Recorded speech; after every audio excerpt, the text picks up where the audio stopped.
السلام علیکم ملګرو. د پاکستان او انډیا میچ نه علاوه نن په اټک جیل کې د عمران خان سایفر کیس کې چې کم ضمانتي درخواستونه جمع شوي په هغې باندې هم سنوي ده. دې نه علاوه د عمران خان وکیلانو نور هم څه درخواستونه د عمران خان د ډیفنس دپاره جمع کړي چې به هم په دې ویډیو کې تاسو سره ډسکس کیږي. او د پاکستان او انډیا چې کوم میچ دی د پاکستان په ټایم 2:30 بجې به دا میچ سٹارټ کیږي او د عمران خان چې دا کومه مقدمه ده سایفر کیس کې ضمانتي درخواستونو باندې چې کوم ټرایل دی اب هم په اټک جیل کې 2 بجې سٹارټ کیږي.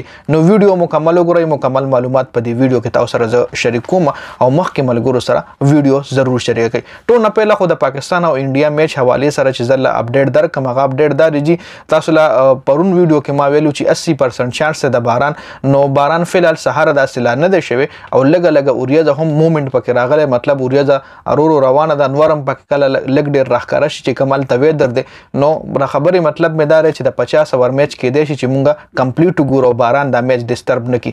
اوس پراسو جی د عمران خان سایفر کیس حواله سره سایفر کیس کې نن د عمران خان وکیلانو چې کم 3 درخواستونه جمع کړي دي.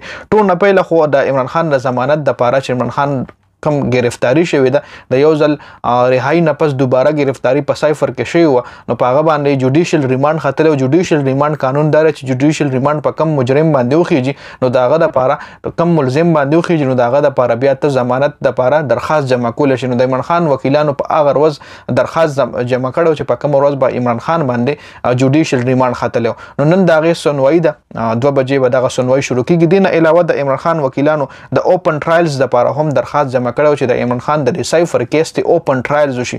مطلب چې عوام هم وګوري میډیا هم راشي او دا کیس چې کوم دی له باقاعده کوریج ورکي چې دا کیس خلک وګوري چې عمران خان په کم کیس کې گیم گیر دی د عمران خان وکیلان سوی عمران خان سوی چې عوام هم خبر شي د پاره هم درخواست جمع کړو چې د کیس ټرایلز دی اوپن وشي.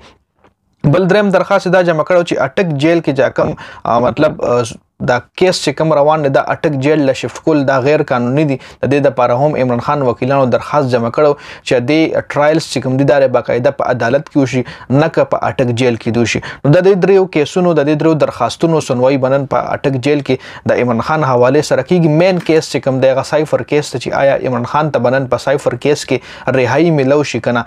د عمران خان وکیلانو ډیر زیات زور لګول دي سپیشلی لطیف کوسا صاحب بل مروت صاحب چې کوم دی شیر افضل مروت هغه ډیر لړاوي او کوشش کوي چې د عمران خان رهایو کې خو ګورو به خو حالت مال داسې نه لګي چې عمران خان رها شي.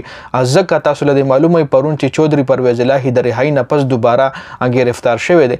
نو حالت داسې دي چې مطلب رهایی مشکل او احتمال ښکاري او صرف د عمران خان نه نن د شاه محمود قریشي هم په عدالت کې داغه هم مطلب ضمانتي درخواستونه جمع شي. نو دواړو په یو ورځ باندې درخواستونه جمع شي او د دواړو په یو ورځ باندې ټرایلز تاریخ هم راغلی دی.